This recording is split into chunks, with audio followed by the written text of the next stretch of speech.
Previously on the House of Glass. He grabs a little bit of like the dirt and just keeps, wiping on him as he keeps saying, thank you. Okay, listen. We stick together. We don't sleep. We stay grounded and focus. And if you see anybody that looks like a bad person, you let me know. The judge is like, powerful magics. Forbidden ones. We must learn how to do this. Could be useful. Since he's inclined to go in as well, he's not going to stop her. Okay. Ryan, Doug, I think you're right. We should go. She's going. There's fire. There might be people who need our help. Smole, you see this, followed shortly by the others that are following. Jungle parts, not cleanly. It's like a wound that is refused to close.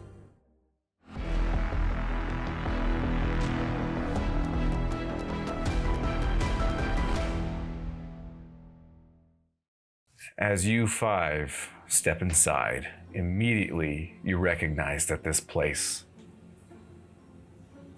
remembers. It won't forget what happened here. It has preserved this memory to be relived over and over again.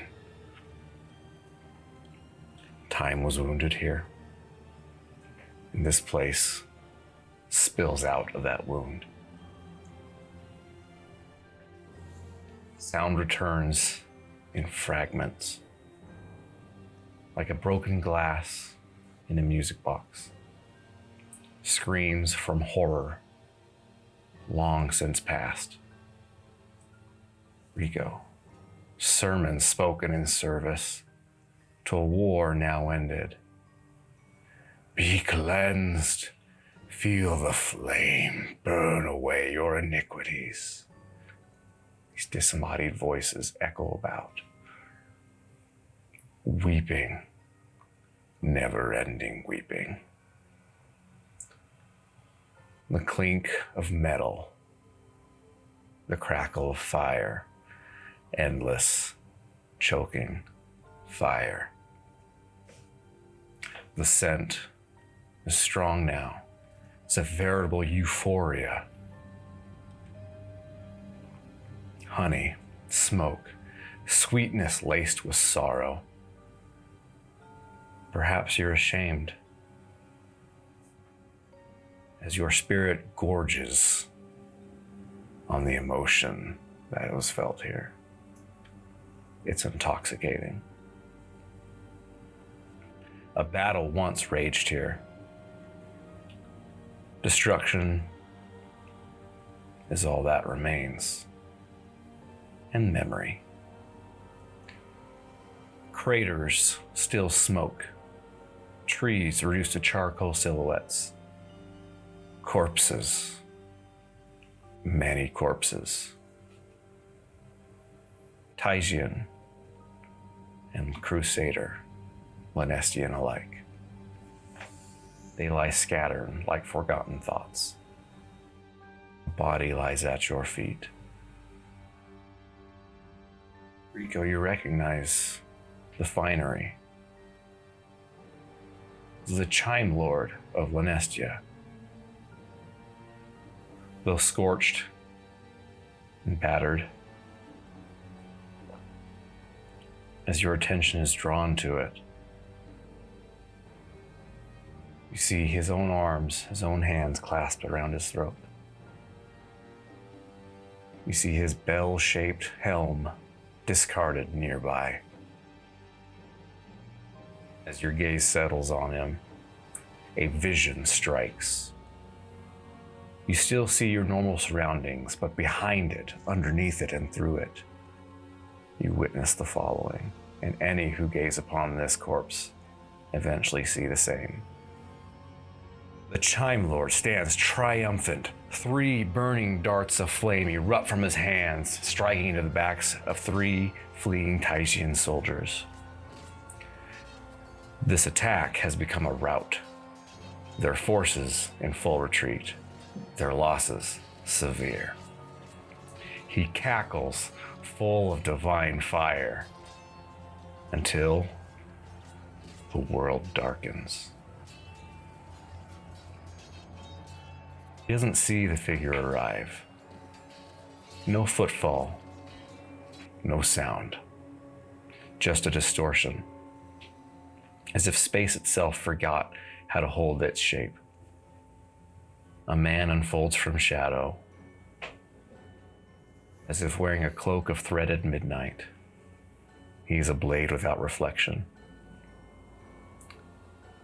And on his palm, a sigil glowing like a clock wound in reverse. The Chime Lord stops laughing. One gesture from the figure, and the madness blooms. He rips his helmet from his head. You see foam spewing from his mouth. His body forces out a foul, soul-searing scream. And it doesn't stop. He tries to gasp, but no breath enters his lungs.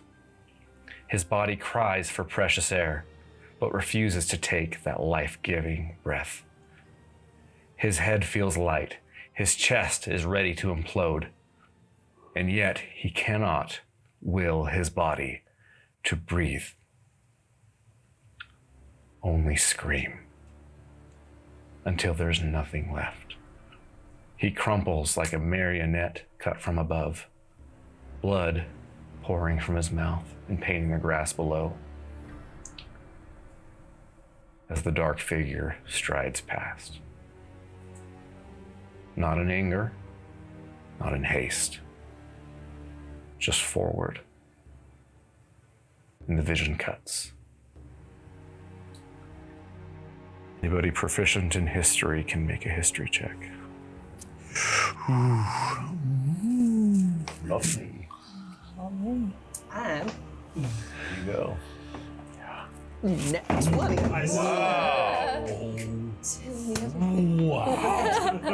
Wow. You want to just send her your notes? So here's the campaign. You're welcome to run it now. Reveal to me your secrets. Tessa's just like so thrilled. You're not in, right? You're on the outskirts looking in. She's come in at this point. See much from the shadows. Tessa, how old are you again? Just still relatively, like, less than middle age. 300. So you were 325. around during the Astral War. Okay. You have heard about this, to call him a soldier wouldn't do it justice, but a war hero for certain. In the strictest of senses, he was a war hero, as he fought in the war, and he turned the tide of many battles. But his methods were horrifying. There was very little heroic about what he did. Known as the Night Warden. He wielded fear like a hammer against glass against the enemies of Tysus during the Astral War. And you just witnessed a snippet in this battle. It's an interesting walk down memory lane. Aeress, you witnessed this vision as well. The desperation of that Chime Lord was delicious. You're drawn ever further, deeper in. Continue. You follow? Yeah, absolutely. Every time, as you walk through this suspended battlefield in time, you come across another cluster of corpses, crusaders, all missing their legs. You see armor, once gleaming and beautiful, riddled with scratches, stained with fluids, bodies inside blistered and swollen with infection. The vision takes you again. The figure strides astride the battlefield. A squad of crusaders charges, crying defiance in their burning faith. The figure, unmoved, sweeps a hand. A razor-thin blade of green light cuts through all at knee height. In a blink, 6 men fall. Legs gone, armor clattering to the earth. They scream defiance again. They pray. They resist. Admirable. But the Night Warden is not finished. His hand turns again, and the earth splits. From beneath, a swarm of insects rises, stinging, biting, devouring. The zealots' cries of defiance die long before they do. And the vision cuts again. Jeez. Doug's gonna let go of the rope and start quickly walking backwards away from what we just saw. Reeko, extremely concerned, is going to cut the rope on her. Smole, feeling very much like Doug, would be just joining with him. He'd be like trembling. You want to. And as you turn back, something again nudges you forward. Not the same direction that Aeress is walking, though. There's the main battlefield. But there's a copse of trees off to the side. Doug, I gotta get out of here. This way. He starts going towards it. We'll hit you small for this. And you bring Doug with you? Is that what you're trying to do? Doug is like, no, he's just like backpedaling, and like, wherever Smole goes, he goes. But How inclined is Smole to move in that direction? So are you following Smole, or? Smole has a lot of hesitation to leave Doug anywhere. Okay. So the only reason why he would go in that direction if he was inclined to, beyond what Doug would. Something wants to show you something. It's familiar. Doug, I think it's safe this way. It said something feels right this way. That way is not safe. What we just saw, trembling, he just can't even say the words. I have to get out of here. He starts heading in that direction. Okay. He's just plowing forward. You can follow or not. I just need to know if you do. does he is it like a totally different direction, or is he gonna have to Say, go? if Aeress is walking this way through the battlefield, Smole is veering off. I guess, yeah, once he's backed up enough, he'll cut over and follow Smole. Okay. You find this copse of trees. It has also been burnt. You notice at your feet another corpse. Its arms are bound. A brand is seared into its chest as it smolders faintly. This is of a bullywug corpse. This is a frog person. This is a tribal native. And the vision floods you, and as you as well as you come close. A moment relived. The bullywug held down, squirming. A shining knight draws a red-hot brand and presses it into the captive's chest. Be cleansed through this fire. Become pure through flame. The bullywug screams, raw, desperate. He thrashes, bites, and is promptly stabbed from many directions. Again and again, until the sobs stop. Until the zealot's lesson is learned. There are many more like him. Too many.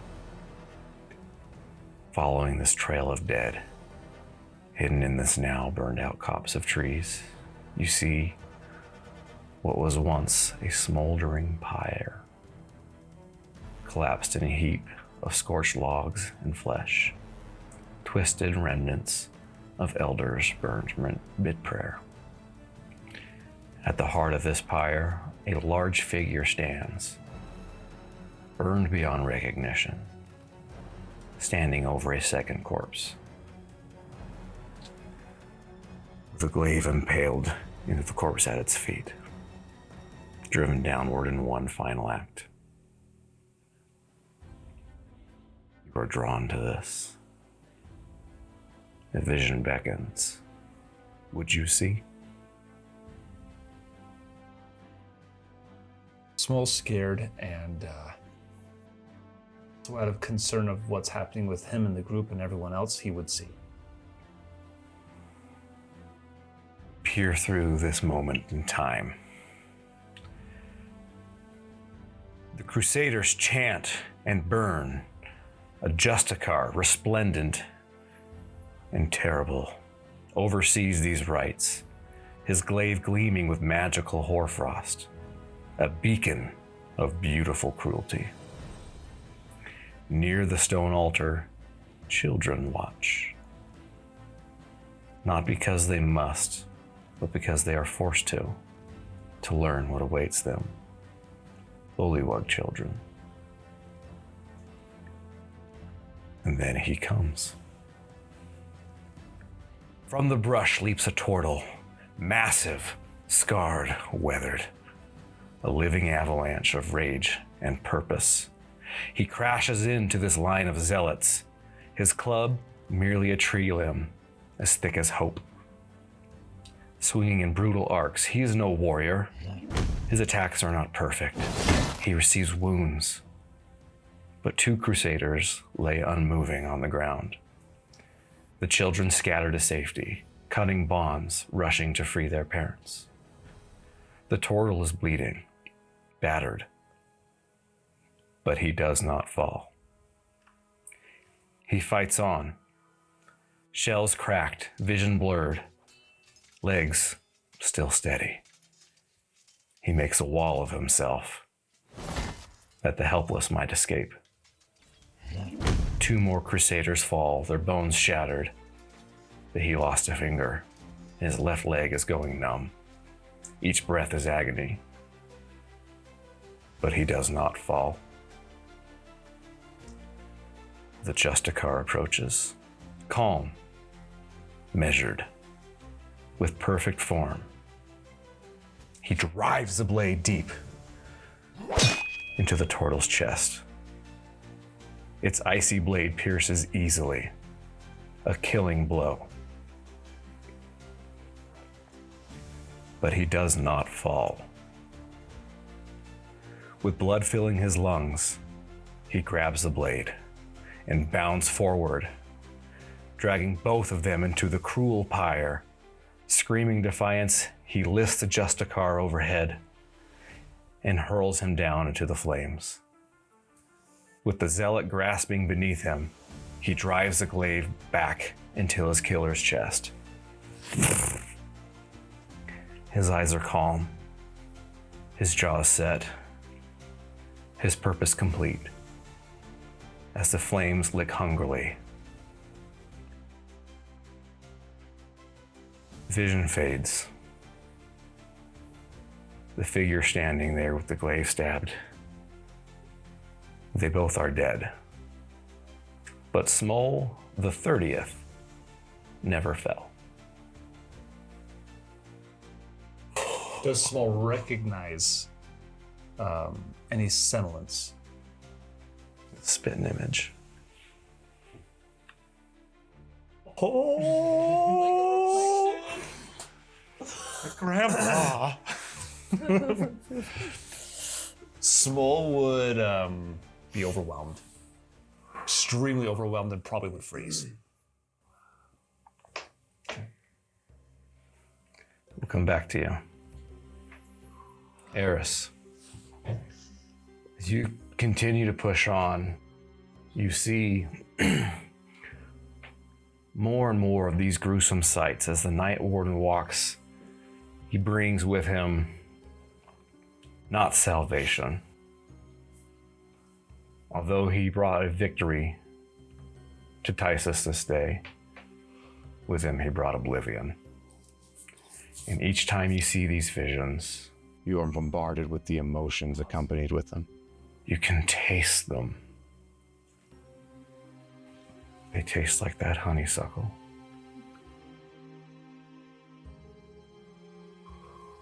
Standing before you in physical space is Sothray, the thief of burning hearts. Or patron of a sort. Would you have frozen it, little Ember? The moment your body lie broken, your love standing over you, his claws wet with your blood, and his eyes finally remembering you. There were no other way to keep him. Would you have frozen that moment in time and held on to it forever? Yes. Absolutely. 1,000 times over. Yes. How devoted you are. This is what devotion becomes. She kind of gestures to the battlefield around. Not peace, not a rescue. Just memory. Sharpened, sweetened, played again and again and again, until even sorrow begins to taste like honey. She kneels before you. Not a goddess now, but something more intimate. You chase something that once held you. But sometimes, little Ember, love leaves nothing behind but ashes. Still, you hope. And you burn.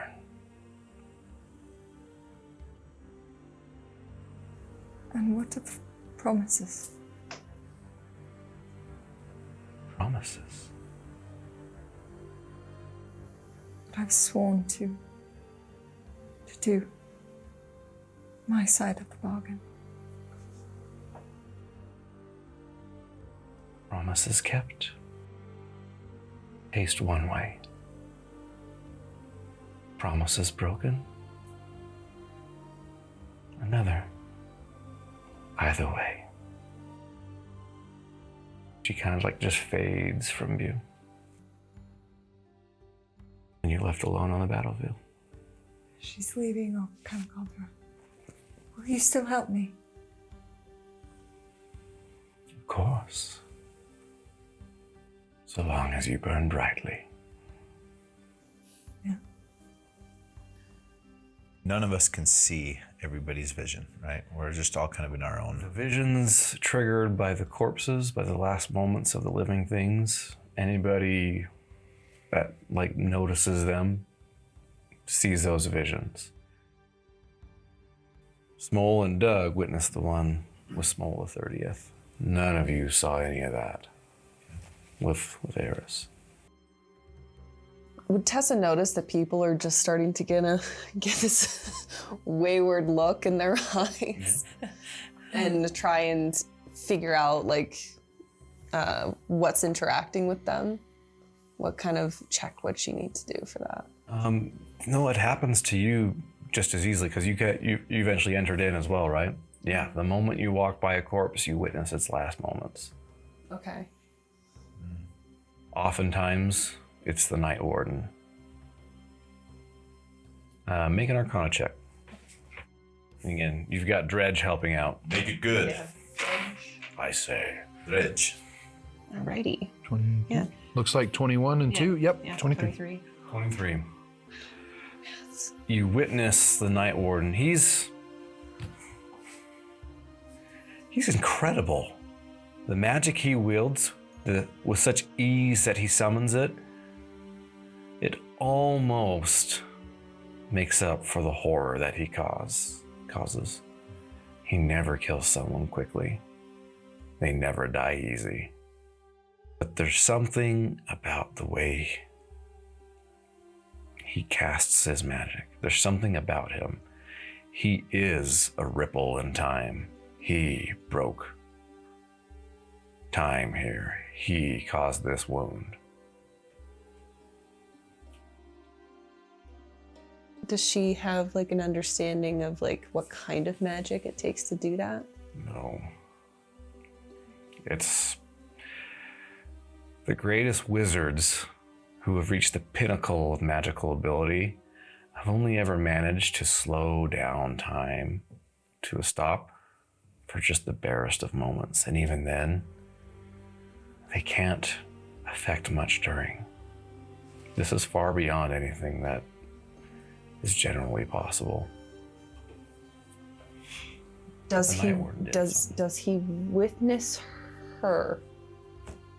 No. Good. Okay, that's good. We're gonna come back to Smole and Doug. You stand before the figure. Smole kind of reminds me of you. Just froze, stuck. You okay there, Smole? I think I just saw my great-grandfather. Did you see that, or was this my mind again? No, I saw it. That was It looked just like me. That looked right. With the spikes even. That looked like my great-grandfather. In fact, I think it was. And you knew he was fine here? No. My whole life, my whole family have been nothing. We have all been nothing. I don't know what this is. Smole, I never want to hear you say you're nothing. I don't know, Doug. I don't know what this is. I really don't. I don't want to be here. I can't be here any longer. Smole, hey, breathe.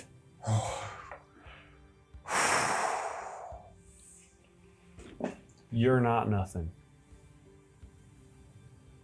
None of you are nothing. All right, can we please talk about this later? I'm not in the right mindset, Doug, to talk about this right now. I gotta go. You don't want to honor him? Pay your respects. He's a hero. It looked like him, but I don't even know if it was him, Doug. I was told I've seen my family. I don't think this was him. It looked like him.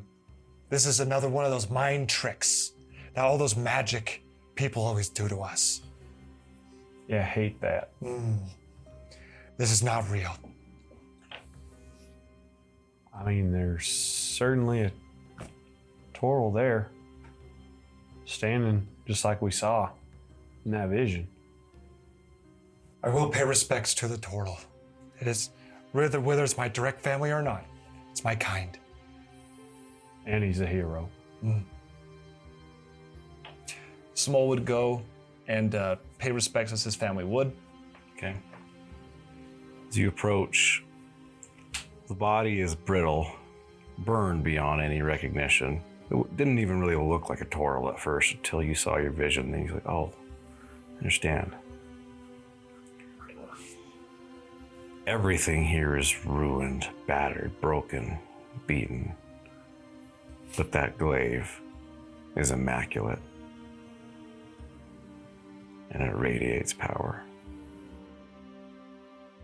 Smole would take the remains of the body, lay it down, and how his family would do it is they would take any remains that were, I don't know if there's a shell there. Is there still a shell? Yeah, although brittle. Brittle.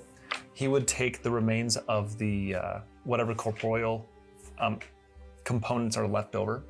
He would take them and put them inside of the shell, kind of as if the shell is its own grave. This is how their kind takes care of their kind. And then he would not necessarily bury it, but kind of create kind of a rock structure, almost like an altar of sorts around it.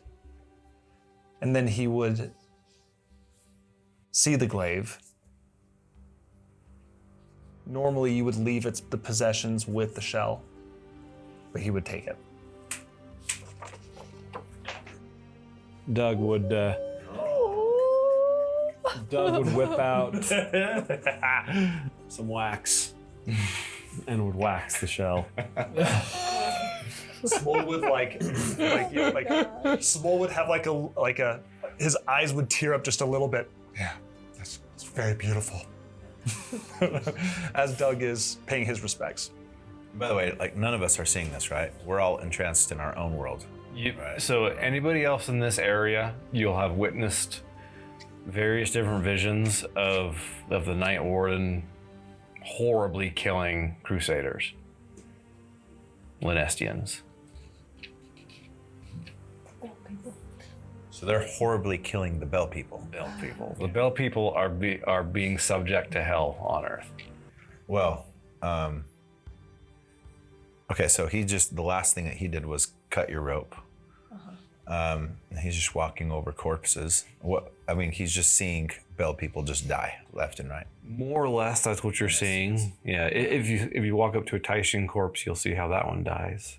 Some of them are just dying from the battle, but much of it is the Night Warden.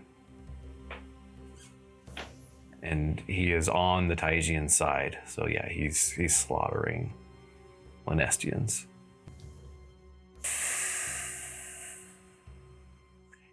You know what? Reeko would just sit down, cross his legs, and just watch. That's why I asked if you had popcorn. Yeah. He can use, prestidigitation to just grab popcorn. That's it. That's it. Yep.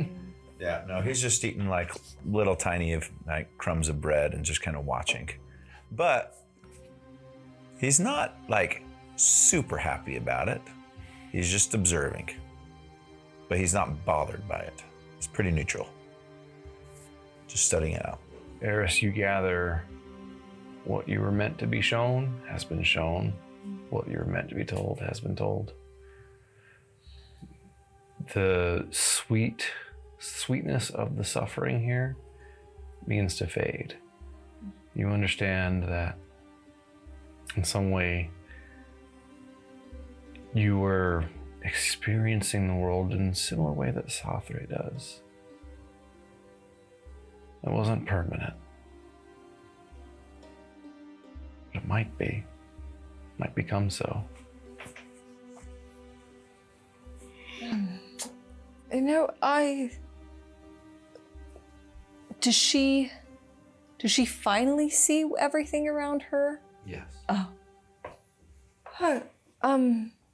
Oh, this is brutal. Where are we? Should ask you. Believe Reek and I were having a barbecue and we found you in this trance. Oh, yes. Something was pulling me, a slight taste, I guess, but I think now that I see around me, I think we better leave. As you say that, you see Smole just storm past you. He's not even paying attention. He's just walking to get out. With a shiny new glaive. Holding two glaives. His old and something really pretty. I think we should Yes, follow the torch. we need to leave Leave? quickly. Why do we need to leave right away? I will tell you. Look at you. You need to trust me. What are you doing? Down. Brutal. I don't see brutal. I see karma. Reeko. He comes and like offers a hand to like pick you up from the ground. You were seated, right? Yeah, he's just crossed leg. He's just talking up to you guys. He like offers a hand. Of course, yeah. Gets up. Yeah. I have to say, Reeko, you are 100% right about the Bale people. They are very bad. Very bad people. I agree. What goes around comes around. And something will come for us. We need to leave. I think that Tessa's starting to back away, like, and just like, I'm going with or without you. I'd just like to make just a quick observational sweep of things, just from a curiosity's perspective. It seems as though that this is all kind of put together in some shape. So Ryan would like to investigate the perimeter.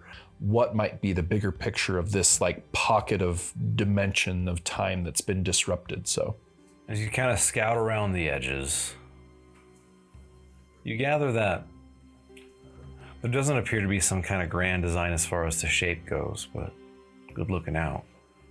Mostly it's just kind of following the tree line of this field. You gather that this was once a Lanestian war camp. Tysus attacked it. Tysus nearly lost until the Warden came. There's no vision that you have that explains why this place has been wounded so. But even someone completely unaware of magic can taste it, can feel it. Something powerful, ancient, was unleashed here together. So Ryan then, goes back and rallies with the group after kind of making that perimeter sweep. Listen, I don't know why you're worrying so much, going around checking things. To me, this is the most safe place in this world. Eh? The Lanestian, bad people. They are dangerous, bad people. Right here, sanctuary. You understand? We are safe with that big guy, the nice guy that, He kind of looks around to notice everybody's a little bit bothered. Reeko, Kind of tones it down a little bit. Reeko, you understand these are almost like memories of things that happened long ago. Yes, but memories can still sting the present. They don't want to come over here and see their cousins. Oh, look, there's my cousin Louis, he died. They don't want to see that. You're not wrong. However, there's a potential we could be trapped in here. Tessa's she's already started walking away as well. So maybe to make sure that we're not trapped in this memory and become a memory ourselves, we probably should go. I understand. For the first time, you guys actually see Reeko just actually at peace. He just feels like he's back to himself, a little bit more confident. Snaps his fingers. You see the dirt and everything just kind of dissipate as he just kind of cleanses himself, throws his robe around, straightens up. What spell did you cast to do that? That is prestidigitation. You actually said it. That's pretty good. Prestidigitation. It says that I can. That's how he would say it, actually. You instantly clean or soil. Oh, I know it can do that. I just wanted to hear you say it again. That's beautiful. Throws his robe on, his cloak, excuse me. Straightens up. You see just little glimmers of just magic kind of popping around him. Okay, I am ready. Reeko, can you lead us out of here? Of course, my friend. Whips his hair back, looks around, and just starts gliding through in his locomotion. It's just it's almost like a little dance as he walks out. As you leave this battlefield, the jungle comes back to its normal self. It's green, it's vibrant, it's wild. You begin to hear the sound of wild animals once again. Without too much effort, it wasn't so far off the path that you were able to find, the path to travel once again. Some of you maybe a little wiser, maybe with questions to ponder, loyalties to consider, futures to plan for. At least for now, there's a goal ahead of you, a job to do. I'll let you take your mind off of that for just a moment as you trek through this primal jungle in service to Cosmocorp. To be continued. Join us on the next episode.